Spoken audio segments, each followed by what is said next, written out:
भारतातील मूलभूत शिक्षणाची गुणवत्ता सुधारण्यासाठी केंद्र सरकारने देशभरात 100 नवीन सैनिक शाळा स्थापन करण्याचा निर्णय घेतलाय।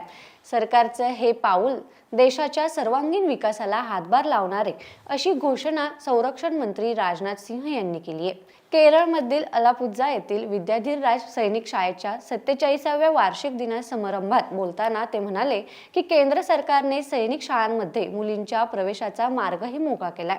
केंद्र सरकारने विविध सांस्कृतिक पार्श्वभूमी आणि दुर्गम भागातील विद्यार्थ्यांना समाविष्ट करण्यासाठी सैनिक शाळांचा विस्तार देशातील सर्व जिल्ह्यांमध्ये करण्याचा निर्णय घेतलाय। आरोग्य, दळणवळण, उद्योग, वाहतूक आणि संरक्षण यासारख्या विविध क्षेत्रात प्रगती करून देश स्वावलंबी होण्याच्या दिशेने वाटचाल करत असताना शिक्षण आणि मुलांच्या सर्वांगीण विकासात क्रांतीची आवश्यकता आहे, यावर त्यांनी भर दिलाय। सैनिकाकडे फक्त युद्धाच्या दृष्टिकोनातून पाहू नये, कारण प्रत्येक सैनिकात इतर अनेक गुण असतात, असंही ते म्हणाले।